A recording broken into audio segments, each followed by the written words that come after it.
what would be that fun and unexpected fact about Shane that nobody knows or few of your fans know? I'll watch some any Gordon Ramsay show, but I especially love those baking challenges. I think somewhere maybe in a previous life I was a chef or something. Dude, love that.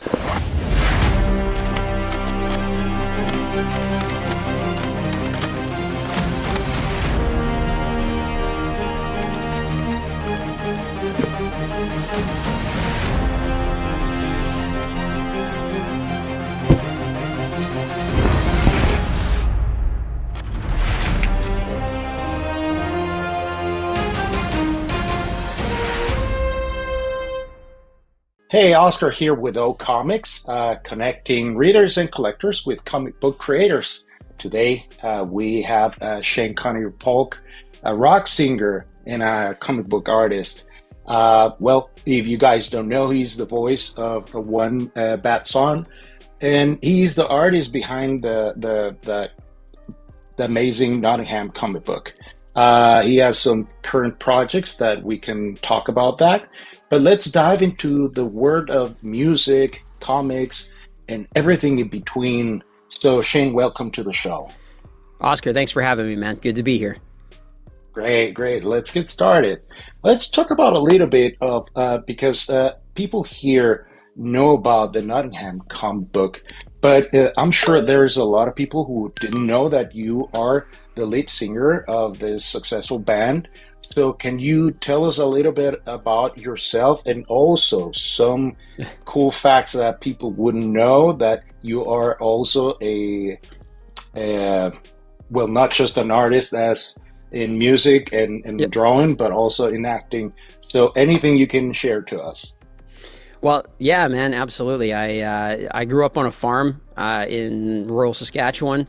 So I come from a farming background, but I always had my head into comics, movies, music, and I really had I just had this desire to do everything. Yeah, I could never really wrap my head around doing one thing my whole life, and I actually, to boil down a very long story, out of high school, I went into acting. I took a year of drama, and then I had an agent, and through that, in a very roundabout way, I found myself also auditioning for a band, and thinking, well, I'll give that a try too. And then that transitioned into a career in music. So then I myself and my drummer, Kurt Dahl, we started One Bad Son in 2004 and had we've had a pretty crazy 20-year career. So I was always drawing as a kid, always into comics. I was I'm really big into Batman and Superman and stuff when I was a kid, but then it was Spawn and into the 90s and into my teens. It was kind of that kind of stuff. And then, that's when music really took over. And I thought to myself, well, I can do the rock and roll thing. Probably it makes more sense to try to do the rock singer thing when you're young, and I thought, well, if I'm going to have a shot in music, let's do that now. And I always knew I could come back to acting and come back to drawing at any age. So and then the band, through a ton of hard work and a lot of touring, really started to take off. We have done really well in Canada, have a number one hit on radio, a bunch of singles, toured with some big bands. We've played with like Def Leppard and Judas Priest, who did a show with the Rolling Stones. It's been a cool ride, man. So, so I kind of, in 2019, I got the bug to get back into drawing it. The band was doing really well, but we were starting to play a little less, and I was having a bit more time, and it was a good time to get into drawing. And I really kind of went pedal to the metal on drawing, and I entered the Mad Cave talent search in 2019. And that's how I landed Nottingham. At my beautiful wife was like, we were 2 weeks away from our wedding, and I thought, well, I could maybe do this next year. And she was like, absolutely not. You got to do it this year. Get in there. So I put together my submission, sent it off, and then heard back, and they said, hey, you want to draw a series? And Wow. I have That is wild. It was crazy, man. Yeah. And then of course COVID hit and music completely shut off. There was no gigs, and that was my main source of income was music. It was touring. We toured a ton, like most of the year we were on the road. So all of a sudden I found myself at home with nothing but time to draw. So it was, for me, the timing was very, I mean, in a really bad situation, it worked out in that way, because at least I could transition. And then of course I found out how much work it is to draw a single comic book. Yeah, deadlines, right? Yes. Oh man, yeah, the world of deadlines is that became painful. I became painfully aware of the reality of deadlines. So I'm sure we'll get into Nottingham and Prairie Gods, and then also, again, I kind of, the first thing I did that got me into music was acting. So now I've kind of gone back to that. My wife and I just moved to Vancouver, so I love the creative process, and I like making stuff, and I love film, I love music, and I love comic books, and I mean, we get one spin around the sun in this life, right? So do what you love. Do as much of it as you want to do, right? Excellent. Yes, well said. How do you switch from all this energy and all these personas in you from one place to another, or do you gather everything in one place there, and there's a moment that you think, oh yeah, for this acting role, I'm going to use this character that I draw? Or when you're on stage performing live, you come up with an idea like, oh yeah, I want to do this in a certain way. How does this work for you? Well, it's a great question. Honestly, they're very similar in many ways. Like the three industries obviously cross over in many ways, but the creative process behind them is also very similar. When it comes to writing a song or writing a book, because I'm also writing Prairie Gods as well as drawing it, very similar. Same with drawing. To build your skill up as an artist is very similar to building your skill as a singer or a guitar player. Acting is the same, right? I mean, you can be born with some raw talent, but it takes a lot of work to like really hone that craft, and it's very much the same kind of creative process. The cool thing is that you kind of get it's a different payoff with each one, which is really neat, right? So to start off, whether or not I get a script and I'm building a character, or I'm writing a song, or I'm drawing a picture, or writing a comic, it all starts, in your head and with your influences, and, go out into life and you get inspired and you start coming up with stuff. And so it kind of starts very private, very small, and you're building this whole world. So comics is very insular. You get your idea, you sit down, you draw it, you don't see anybody, and then you put that out there, and even if it's successful and a lot of people love it, you don't ever really get that immediate feedback, like maybe at cons and stuff when you can meet people. But even still, it's a different process. It's really satisfying in many ways. But music, after you write that song and you record and you get to do all that cool stuff, then you're on stage. You get to go and physically play that piece of art and get that feedback and get that energy. So, and film, I'm primarily a film actor. It's also a little different because once you build that thing up, it's very collaborative in the moment. You're in with the director and other actors, and it's kind of, so they're similar in many ways, but they all kind of have a different payoff at the end. And then the thing that really ties them all together is that you as much as you can, you create from the heart and you put it out there. It's commercial art, so it is going out into the world for people to digest. That's, if you don't want that, then just draw for yourself and never show anybody. But if you're putting it out into a comic shop or a movie theater or, out onto streaming or wherever people are getting their music, I mean, then you get your feedback, good or bad. Right. And and that is part of it. You, learn from mistakes, and then you just take that to the next project and start all over again. That's the creative process. I love it. It's my favorite thing. Yeah. Well said. That's very interesting. Shane, as a rock star, I'm sure that there's been a time that your rebellious spirit speaks for yourself. Was there a time with the publishers that you were bumping heads with ideas and the creative conceptual art process that it's like, well, no, but I think it has to be this way or the other way. And in the end, it turned out great. You figure it out and you convince the publishers that it was a big idea. It was not just like something just because. Well, there's been a couple things. Nottingham, not really, because I was so new. I was so happy to get that opportunity, like winning a contest to get in and landing a 5-issue series is just such a it's a really special way to get into the industry, and I realize how unique it is. I also realized that it was super unique that it was a hit in the indie world. So I was just like, I don't know if there's a better way to say this. I was very happy to be on for the ride. I just said, whatever you want me to do, whatever you want me to draw, I'm in. And because I was learning so much, especially on the first series, the first 5 issues, it was nonstop learning curve. I really started to kind of settle down and feel more myself in the second series. And then there was a couple little things between David and I. Like, I think literally in 15 books, I think David and I had maybe one page where I was like, I think it should be something else. But honestly, the creative team on that book was cool.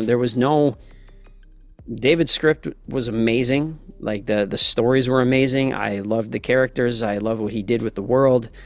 And our editors, it was kind of cool because, we win this contest and I don't think they were thinking that it would be like a massive success. I mean, they're hoping for that, but they paired us up sight unseen, and all of a sudden it really worked. And so it was a success, yes.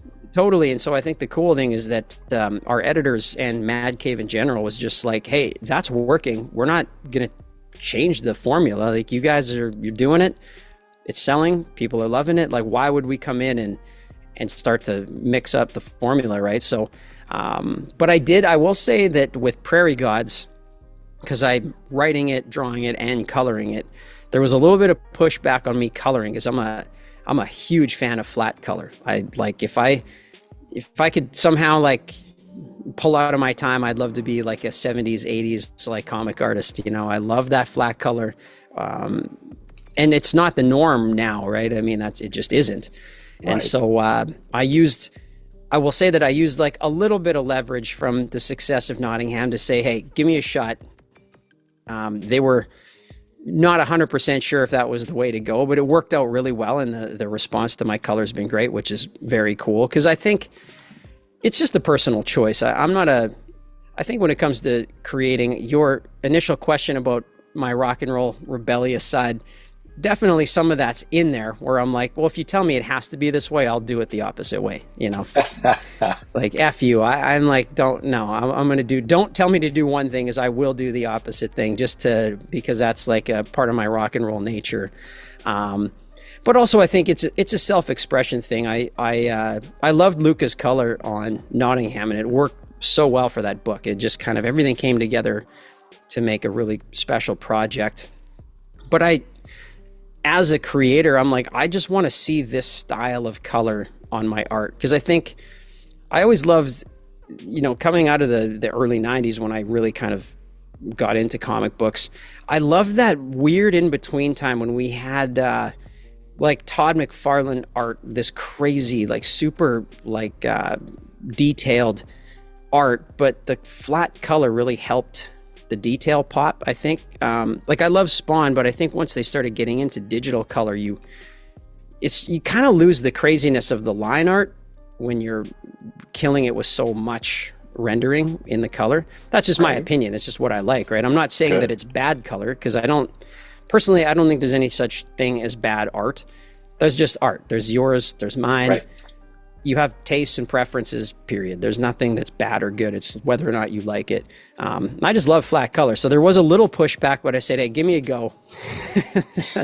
and it went really well. And the feedback on it has been great. And I was actually very happy to see how many people give me positive feedback. And actually, I was surprised to see how many people also love flat color in comic books. I think there's room for everything in comics, just like music and film. There's room for every genre and every type of thing. But, that's what I like. And it was cool to see that other people kind of like that. It just feels like a comic book to me, right? Like if I could, I'd go to like a 6 color, right? Like no rendering at all. That was a bit off the table, but anyway, yeah. And for those who don't know you or haven't read anything about your 2 most important titles in here to discuss, how would you describe your art style? How do you describe your line art and the shading and the cross hatching? How do you describe your personal style? I think that like most artists, you start off with your influences. When I was a teenager, I was dying to be Todd McFarlane. I was just like a McFarlane clone.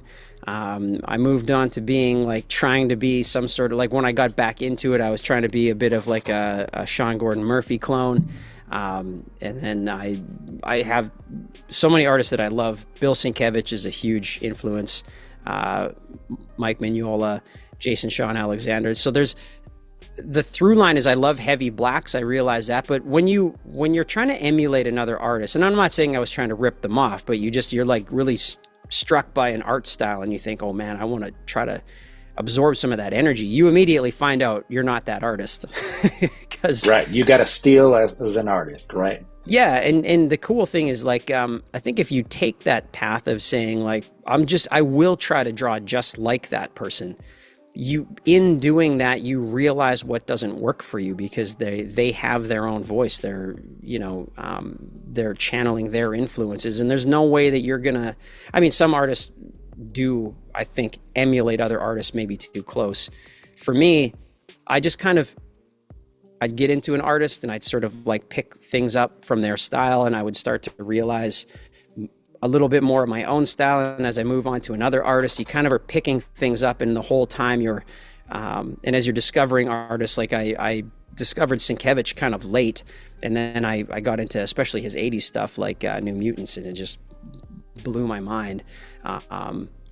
Same with Frank Miller. I mean, there's just something I realize about all those artists. There's like and people call it like a scratchiness, or like I think what really hit me that I loved was that there's like a kinetic energy to that kind of drawing that is like, I guess the easiest way for me to say it is like, I don't personally, like I'm not drawn to house style, like the very kind of hyper realistic sort of almost cartoony but realistic style is just doesn't really speak to me.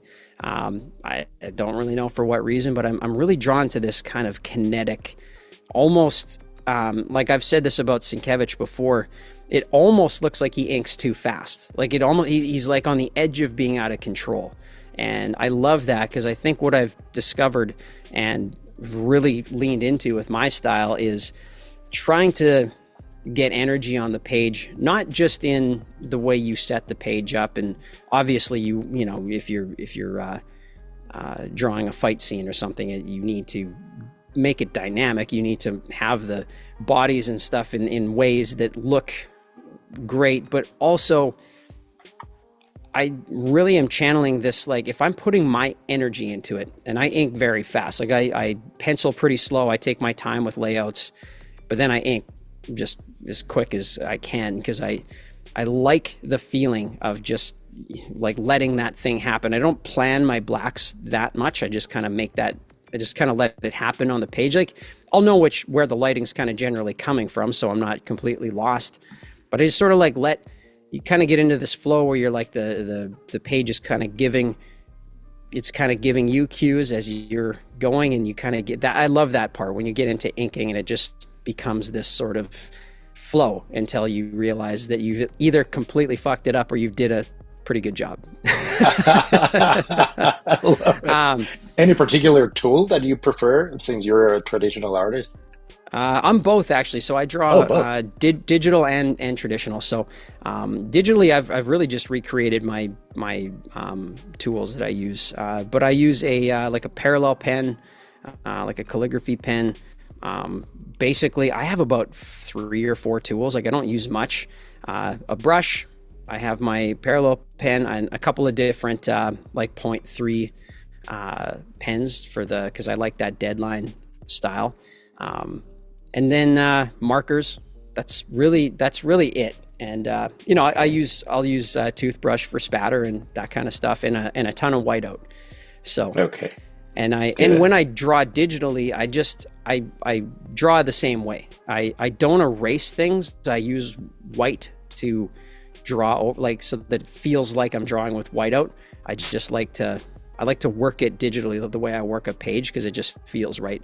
So I'm very minimalistic. I kind of like the idea of, I'm a rock and roll guy, so I like it. I just like it kind of that sort of down and dirty style. Like I think, especially if you go digital, it's like, man, you can go down a rabbit hole of tools, and it just you could drive yourself crazy with the kind of things you can do on an iPad or a tablet. So I keep it pretty simple, and and I can really do any effect that I want. I'm also a big fan of Jock, and I love his kind of, he's really refined a style to something. Absolutely. Yeah, he kind of reminds me of Mignola in the way that first of all, his art's recognizable immediately, but it's also like, it's simple, but he's so good with form and shapes, there's just so much, there's energy in it, even though he doesn't go crazy with rendering and stuff like that. So, yeah. So I would say controlled chaos is my art style. Controlled chaos, good. And minimal, minimalistic. Is there any particular style, form, genre into creating a comic book that you would say, man, I struggle a lot, or this is not for me, I'm going to say no to this project? Meaning, if it's about, let's say, animals, if it's about, hey, I'm not good at backgrounds, establishing shots, it's always my struggle. Or if you say metallic things, arms, firearms, or vehicles, anything that you would say, oh my God, there we go again, and it's gonna get me in a very bad spot. That's a great question. I think, first of all, I don't fear anything. I feel like if you're afraid to draw something, that's a learning opportunity.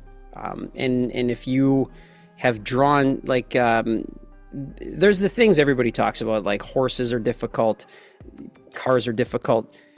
The truth is, drawing is difficult. Trying to get life in a 2D image is just, it's a difficult thing to do, right? I mean, well said.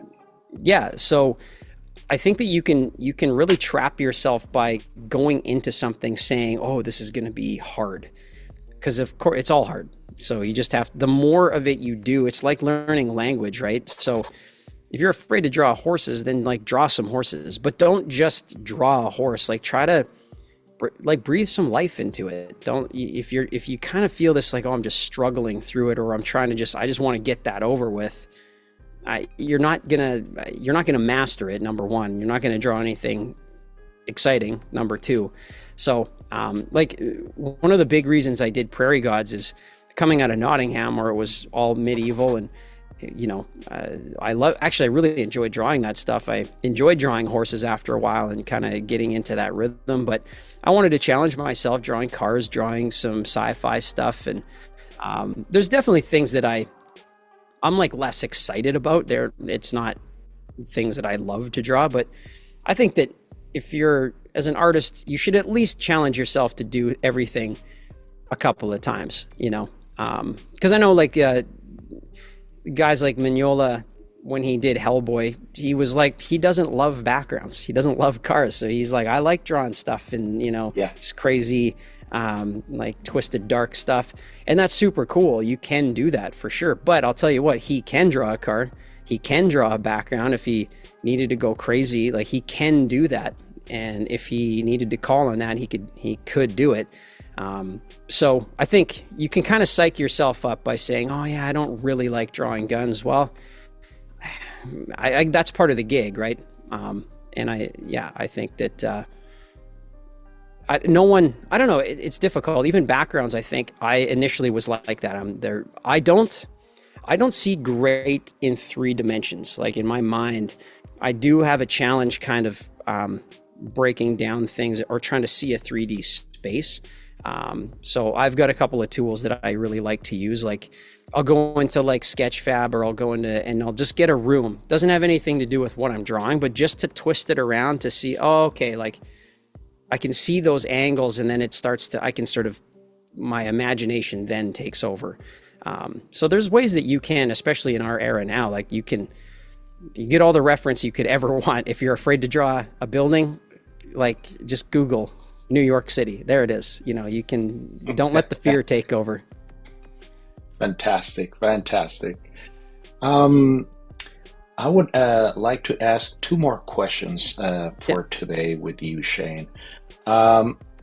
What is the first comic that you recall, or maybe that you had in your hands and made you start drawing and pursue that dream as an artist, as a comic book artist? I used to get comics from the drugstore in the little town that I grew up by. And it was kind of just whatever. It was a lot of Batman, and it was a lot of, whatever I thought looked cool. But I do remember a specific image. The story itself wasn't great, but there's a Superman story. I should look at the actual name of it. I can't for the life of me even remember the artist right now, but I still have this book. It's packed away somewhere, but it's a Superman comic. It says the ghost of Superman's future, and it's Superman, but he's got like long white hair and this like white beard.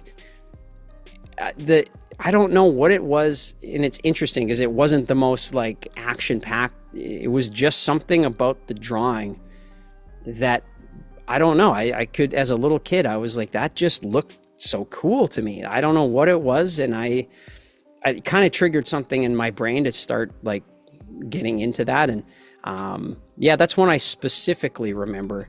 And of course, when I got more into comics, I picked up Todd McFarlane's Spider-Man's, and especially Spawn. All of a sudden, I was like, okay, now let's try to, because he, I'll say one thing about McFarlane. He kind of, there's like a little bit of a punk rock aspect. He probably would, I don't know if he'd ever even think this about his art, but this kind of punk rock aspect that like you can do it. Anybody could do. You don't need to know anatomy that well. You don't even have to know how to draw cities. Like, just open up a comic book, see how people do it, and like go do it. It was that kind of like, with punk and rock is kind of the same, where like you could have a career with 3 chords. You could go crazy and be Eddie Van Halen, and you could be Hendrix and do all that crazy stuff. But you also could start a band with 3 chords and some friends and do pretty well. So, and have fun. Yes, absolutely. Yeah, absolutely. So, that's very interesting. Have you met the Todd father already? No, I haven't met him yet, but I'm dying to, because it's one of those things, like childhood hero. I won they had that Spawnuary contest last year. So I won that. So I chatted briefly through. So I chatted briefly through like email and stuff, but I have yet to meet him. Fellow Canadian, so I'm looking forward to that. Absolutely. My best wish is that you will meet him anytime soon. Thanks, I appreciate it. And lastly, so for those balancing many creative positions, those are aspiring artists, someone who is trying to make this as a way of living, what is one big piece of advice that you can offer to them? Any advice? Anything you can add in here? Dude, it's classic advice. Don't give up. And I will say, you gotta so hard to boil it down to like specific stuff, but I think you have to learn how to draw a story. I will say, like, there's a lot of things you need to do, but like, don't give up. Keep, get as good as you possibly can. Work on anatomy, work on all those things, however you go about that. But like, I would say for aspiring artists, like, you do have to start drawing story. It's more important than how great you draw anatomy. It's so much more important than rendering or cross-hatching, and I fell into that trap as a kid. You're so into the crazy details you're seeing. You have to really learn how to draw a story. And I will say that if you want to have a career in comics, if you can really up your storytelling, and you can go online, there's scripts to all sorts of comics that you can just grab some pages and do your best to break it down. And the best thing you could do is, if you can then find that book, see how a pro did it, like, do it your way without looking at theirs, break down a couple of pages, draw them, then look at how a pro approached that, and it'll really help you like be like, oh, okay, well, this is this is how a professional would break down this scene.